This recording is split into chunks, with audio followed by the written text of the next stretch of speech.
Hi, Walter Rauschenbusch, Christianity in the Social Crisis, page 411, the last chapter, What to Do?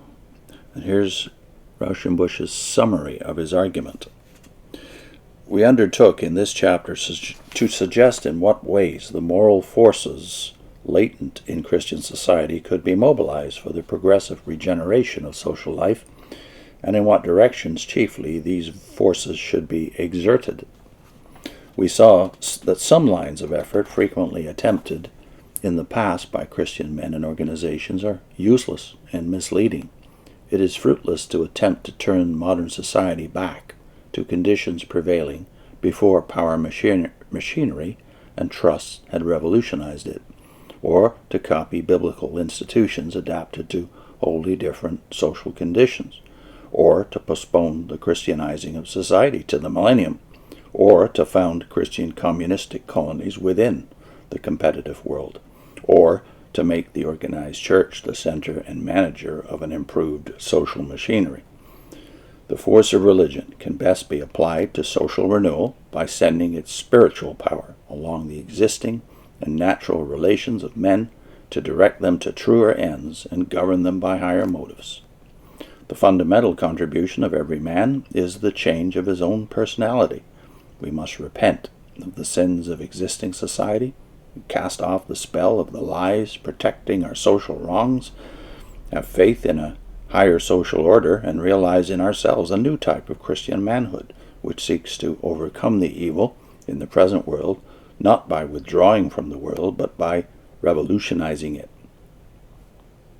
If this new type of religious character multiplies among the young men and women, they will change the world when they come to hold the controlling positions of society in their maturer years. They will give a new force to righteous and enlightened public opinion, and will apply the religious sense of duty and service to the common daily life with a new motive and directness. The ministry, in particular, must apply the teaching functions of the pulpit to the pressing questions of public morality. It must collectively learn not to speak without adequate information, not to charge individuals with guilt in which all society shares, not to be partial, and yet to be on the side of the lost, not to yield to political partisanship, but to deal with moral questions before they become political issues, and with those questions of public welfare which never do become political issues. They must lift the social questions to a religious level by faith and spiritual insight. The larger the number of ministers who attempt these untrodden ways, the safer and saner will those be who follow. By interpreting one social class to the other, they can create a disposition to make concessions and help in securing a peaceful settlement of social issues. The force of the religious spirit should be bent toward asserting the supremacy of life over property. Property exists to maintain and develop life. It is unchristian to regard human life as a mere instrument for the production of wealth. The religious sentiment can protect good customs and institutions against the inroads of ruthless greed and extend their scope. It can create humane customs which the law is impotent to create. It can create the convictions and customs which are later embodied in good legislation. Our complex society rests largely on the stewardship of delegated powers. The opportunities to profit by the betrayal of trust increase with the wealth and complexity of civilization. The most fundamental evils in past history and present conditions were due to converting stewardship into ownership.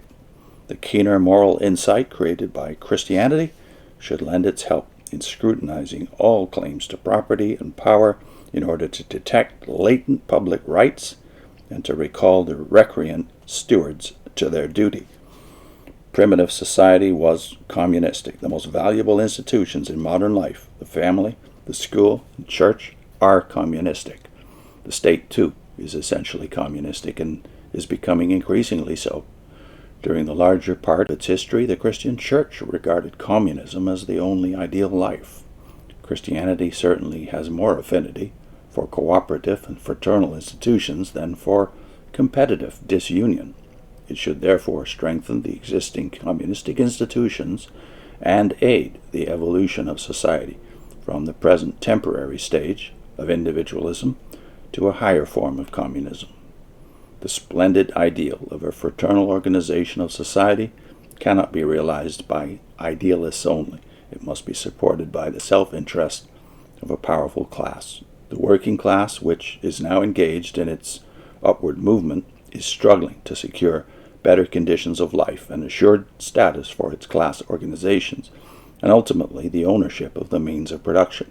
Its success in the last great aim would mean the closing of the gap which now divides industrial society and the establishment of industry on the principle of solidarity and the method of cooperation. Christianity should enter into a working alliance with this rising class, and by its mediation secure the victory of these principles by a gradual equalization of social opportunity and power. So it's pretty obvious where Walter Rauschenbusch stood in 1907. And next time, the new apostolate. I'll put in a link to an earlier Rauschenbusch segment 33, where he discusses why do Matthew, Luke, and John seem to give different impressions of Christ's sayings on wealth and property. See you next time.